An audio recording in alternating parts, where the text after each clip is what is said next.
My name is Sal DiCostanzo, and it is my great privilege as a rank and file member of the International Longshore and Warehouse Union, ILWU, to say a few words. The ILWU is made up of men and women from every race, religion, culture, and background, the very fabric of America itself. Our members are ordinary citizens who do extraordinary work, morning after morning and night after night. In the past 2 years, ILWU members helped these world-class ports of Los Angeles and Long Beach repeatedly shatter cargo volume records.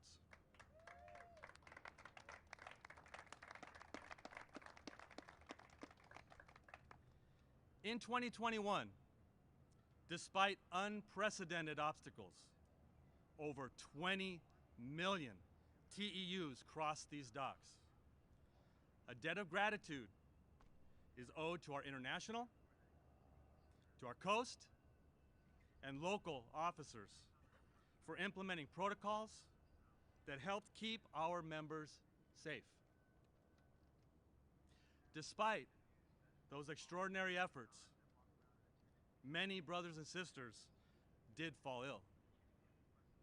Some severely, some with lasting consequences, and too many paid the ultimate price. May we take a moment of silence in their honor, please.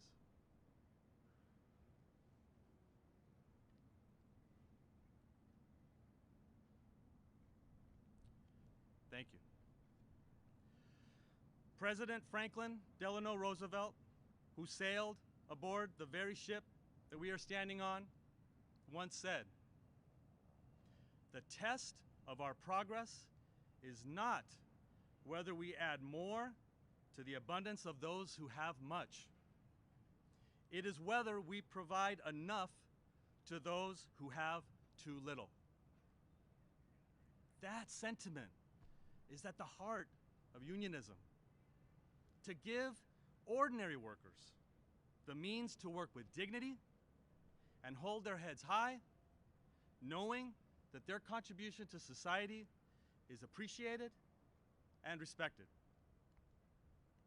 At this time, we would like to thank all the other essential workers who stood shoulder to shoulder with us during these trying times.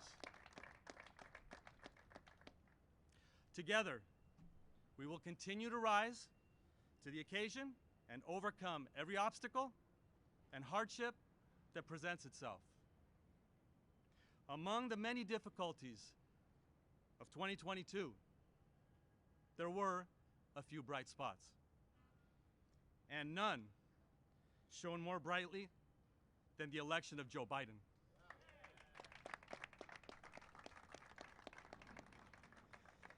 The men and women of the ILWU are grateful for his courageous leadership here and abroad, his commitment to strengthening the role of labor within the economy, and for upholding justice and democracy at every opportunity. Without further ado, it is my distinct honor to introduce the 46th President of the United States, Joe Biden.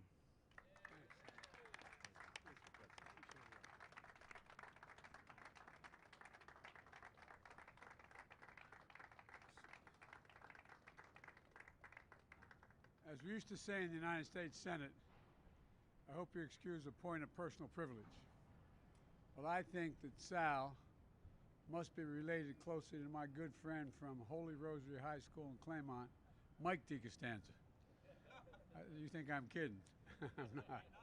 I tell you what. But anyway, thank you, Sal. Look, everybody, before I begin, I want to say a few words very briefly about the January 6th hearings that were highlighted last night. The insurrection on January 6th, one of the darkest chapters in our nation's history, a brutal assault on our democracy, brutal attack on law enforcement, some losing their lives, and we heard about it last night again. It's important to the American people to understand what truly happened and to understand that the same forces that led January 6th remain at work today. It's about our democracy itself. We have to protect our democracy. I know it sounds corny to say it. We're all raised in school. Democracy, every generation has to protect it. I have to admit to you, I never thought that it was going to be this straightforward a challenge before. The rule of law matters in democracies, and we're seeing how the battle for the soul of America has been far from won. But I know together, and I mean this, we can unite and defend this nation, Democrat and Republican, and allow no one to place a dagger at the throat of our democracy. That's what those hearings are all about. You're going to hear a lot more. I didn't get to watch them last night because I was doing other business. But I tell you what, there's a lot going on. Now look, to the reason I'm here, you know, thank you, Sal, and thanks to Gene in the Port of Los Angeles as well. Mario, thank you for Port of Long Beach, and thank Mayor Garcetti of Los Angeles and the Mayor of Long Beach, who I expect is soon going to be the Congressman of Long Beach, the way it looks like. You guys did a heck of a job when I came out here a couple years ago to try to get things moving. Everybody did, management, labor, elected leaders, as well as at the time, we also had Governor Newsom pushing hard as well. Look, we have two excellent senators, Dianne Feinstein and Alex Padilla. I tell you what, Alex, you don't look any worse for the wear, man. You're looking awful good. You're looking awful good. And Nanette, I think you've always looked good, particularly compared to these guys, you know what I mean? And me, but seriously, thank you, Nanette, for the fire you bring. You bring some fire to this. I really mean it. It's in your heart. And Alan Lowenthal has been working on this for a long time. Alan and I just had a little meeting together. We got to change it, Alan. We can't give up. We got to turn this corner. And John, I can't thank you. You're the real deal. Anybody, I won't get into getting you in trouble, but thanks for sticking up for me. And look, and we have a labor secretary that I'm his translator. He's Marty Walsh from Boston. And but if you need any, if you understand, only thing you got to know, he always has your back. He always has your back. I had an uncle who used to say, Joey, you're labor from belt buckle to shoe sole. Well, he's labor from forehead to the tip of his toes. He used to run the laborers out union. Look, folks, today I'd like to speak about my top economic priority, fighting inflation. I understand Americans are anxious, and they're anxious for good reason. I was raised in a household when the price of gasoline rose precipitously. It was the discussion at the table. It made a difference when food prices went up. But we've never seen anything like Putin's tax on both food and gas. America should also understand our economy has unique strengths that we can build on. The job market is the strongest it's been since World War II, notwithstanding the inflation. We added another 390,000 jobs last month, 8,700,000 new jobs since I took office. An all-time record, never that many jobs in that period of time. Unemployment rate is near historic lows. Millions of Americans are moving up to better jobs and better pay. And since I took office, families are carrying less debt on average in America. They have more savings than they've had. And we're doing it all while cutting the federal deficit by $1.7 trillion this year and $320 billion last. If I hear one of my MAGA friends once again talk about debt and deficits, I'm going to be good. They increased the deficit by $2 trillion. Anyway, that's another story. But look, this is the largest decline in American history. Because of the progress, America can tackle inflation from a position of strength unlike any other country in the world, because every country in the world is getting a big bite and piece of this inflation, worse than we are in the vast majority of countries around the world. But make no mistake about it. I understand inflation is a real challenge to American families. Today's inflation report confirmed what Americans already know. Putin's price hike is hitting America hard.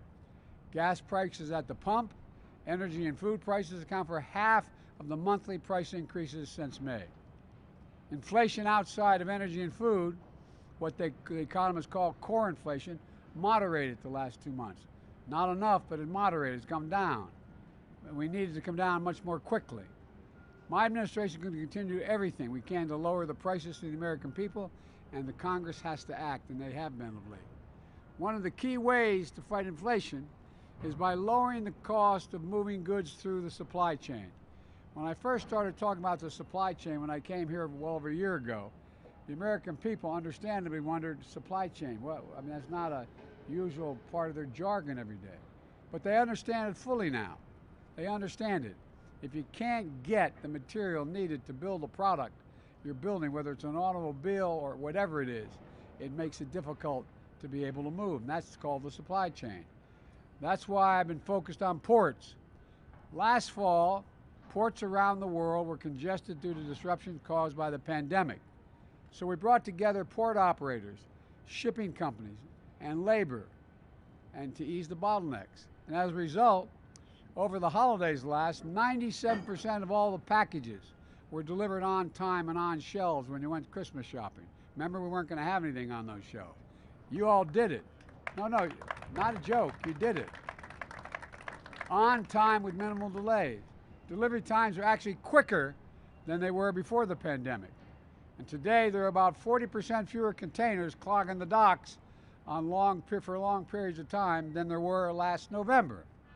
This May was the strongest month in the Port of Los Angeles' history, the strongest month in its history. And we're helping fund improvements. Because of what my friends in the Congress have done, we passed the infrastructure bill, and we're funding major new initiatives on the docks, on dock rail systems. Port of Long Beach has moved goods more quickly. A port electrification, so communications near the ports can be, and communities can breathe cleaner air because they're using electric machines that are not generating using gas, coal, etc. And we're continuing to expand capacity of our ports thanks to the bipartisan infrastructure law. Look, this is a time we took a different approach also to trucking. Remember, last December, we brought together industry and labor to tackle problems facing truck drivers. It took we had to double the number of commercial driver licenses being issued by the states in order to speed things up. We did it. We sped the creation and registration of apprenticeships, allowing aspiring drivers to earn while they were learning. The result? We hit a record-setting employment in trucking earlier this year. And truckers' wages went up even after accounting for inflation. We're going to keep at it with the new super chain envoy, General Steve Lyons. General Lyons is a 4-star general. He handled the transportation of a little bit of thing. He had transportation command, only tens of millions of billions of tons of things to move, from little things like tanks and aircraft and all that. But all kidding aside, he's come off the sidelines. He's retired. He's helped us identify and get ahead of the challenges that arise at our ports, our railroads, and on the road. This is about reducing costs for families. You know, I have to admit to you, a lot of us elected officials have been in office for a while. Every once in a while, something you learn makes you viscerally angry. Like if you had the person in front of you, you'd want to pop them. No, I really mean it. There are nine major ocean line shipping companies that ship from Asia to the United States.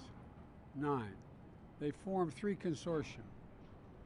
These companies have raised their prices by as much as 1,000%. So everything coming from Asia, they get 90-some% of it, the stuff coming from Asia. They've raised it by 1,000%. That's why I called on Congress to crack down on their foreign-owned shipping companies that raise their prices while raking in just last year $190 billion in profit, a 7-fold increase in 1 year. 7-fold increase, $190 billion. The Senate passed legislation. I'm hopeful the House is going to act soon to crack down on these companies, as I've asked, and lower the cost. I'm grateful to two Californians, Speaker Pelosi and John Gerardi, for leading this effort. Thanks, John. I really mean it. It's a big deal. People at home trying to make it, paycheck to paycheck, are wondering, like, what in God's name do nine shipping companies have to do with it? Well, almost everything you're doing, everything from what you're eating to what you're having to drive to what you need in your home, it related to supply chains and what's coming from abroad. I'm doing everything in my power to blunt Putin's price hike and bring down the cost of gas and food. I led the world to coordinate the largest release of the global oil reserves in history, 240 million barrels to boost supply to keep prices from rising even more. Thanks to America's leadership and diplomacy, we've helped Europe reduce its reliance on Russian oil by tripling our natural gas systems to Europe compared to last year. And I'm working closely with our European partners to get 20 million tons of grain locked in Ukraine, already in their silos now. Ukraine and Russia, the two major suppliers of grain and corn. They have 20 million in their silos right now. So we're trying to help them to get that, and the Russians are blocking the export. They're not allowed out through the Black Sea, and we're trying to figure out how to get it out of the country, to get to around the world. It will bring down prices. But there's more. There's more than one way to solve this problem. We're continuing working to bring down food prices and gas prices and save families money by dealing with other items. My dad used to say, it's all about the standard of living, how much you have left in the paycheck at the end of the month. How much is left to do the basic things? So if you add up all the things that people need just to do everything from take care of their kids to turn the heat on or the air conditioning on and everything in between, there's a lot of ways we can reduce their cost of living, other than while we're trying to get at the grain and gas. We laid out a plan, for example, lower prescription drug costs. That would fundamentally affect the well-being of every family. Those of you who know somebody who has type 2 diabetes and has an insulin requirement monthly, it costs an average of $647 a month. Can cost as high as $1,000 of some places. You know how much it costs to make that one little vial of insulin? $10, T-E-N, $10. No new research has been done since that was invented, and the charging is outrageous. So I think we should be able to have the Medicare do what they do when they deal with the VA.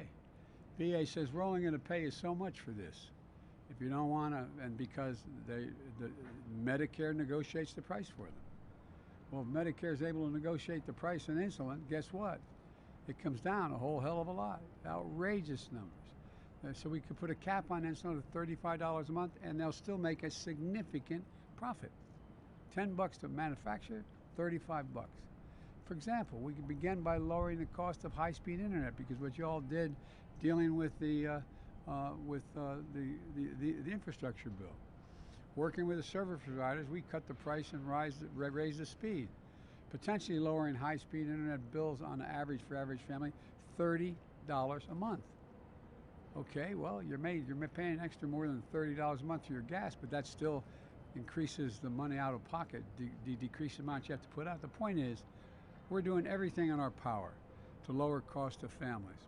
But congressional Republicans, led by Senator Rick Scott, have a different approach. And if you didn't write it down, you'd think I was making it up. And I mean it sincerely. Rick Scott tried to change his words yesterday, by the way, after he introduced this legislation. He's been campaigning. He's the guy that had the re-election of the senators on the Republican side. He realized that raising taxes on working families is a little unpopular. He said everybody, no matter what their station, if they're on welfare, should pay a tax. Everybody should pay a tax. Well, but here's the truth. One concrete plan that they laid out was going to raise taxes on working families an average of $1,500 a month. While we have 54 corporations out there didn't pay any tax the last 2 years and made $40 billion. They don't want to tax them at all. They don't want to tax. Billionaires are literally paying a lower tax rate than longshoremen are paying, literally on a percentage basis. So he hasn't walked back from his plans on health care. He says what we have to do, now that we finally got the Affordable Care Act functioning and the prices down, an average of $400 for people, he wants to eliminate it. Again, they're back at wanting to eliminate it again. So, and by the way, the one that's the best thing that the Republicans are pushing now in the re-election is that they think that Medicare, I'm not making this up, go online, look, Medicare, Social Security, and Medicaid go on the chopping block every 5 years. What that means is at the end of 5 years, they go out of existence unless they're affirmatively voted back into existence. Every 5 years. Medicare, Social Security, Medicaid. And they forget, people paid for their Social Security. They paid for it. And you know what's going to happen? People say, well, they'll never eliminate it all, but what they'll do, they'll be able to pick it apart. They'll be able to cut it back. That's the whole objective. And folks, you know, it's not right. It's simply not right. And I disagree. And that's what, look, this is not your father's Republican Party. This is a different deal. It really is. I've worked with a lot of honorable Republicans, very conservative Republicans over the year when I was a senator. But this is the MAGA gang. This is the MAGA crowd. I really mean it. They have a fundamentally different view of the role of government and who should pay what. And I'm going to work with anyone, Democrat, Republican, Independent, to deliver real solutions for families. Look, because of the strong foundation we built, we're better positioned than just about any country in the world to overcome the global inflation we're seeing, and to take the next step towards forming a historic recovery and a new moment. And I count recovery as going from where we are today in terms of the economy to stability, to make it stable. It is strong as can be, but for inflation, but for gas and food. And look, we have to keep coming together to find common ground to solve problems like we've done in the ports and in trucking. We continue to build the extraordinary progress we've made. So we got to continue building this economy from the bottom up and the middle out. And I mean that literally. I am so sick and tired of trickle-down economics. It does not work. When the middle class is doing well, and they do well because of labor, when the middle class is doing well, the poor have a way up, and the wealthy do very, very well. They have never been hurt when the middle class is doing well. Never, never. So it's about time we start to regather and remember who we are and get a lot of this done. But there's no better place to start in it than right here in the port and letting those 9 foreign shippers understand the ripoff is over. Thank you. Thanks. All right.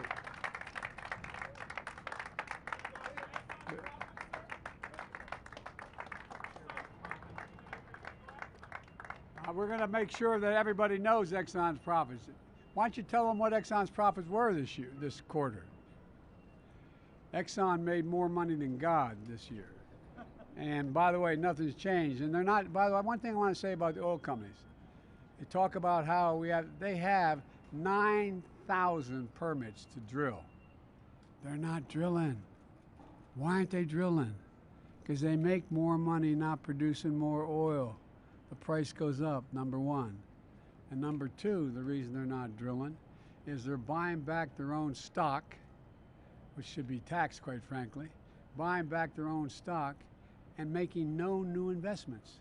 So I always thought Republicans are for investment. Exxon, start investing, start paying your taxes. Thanks.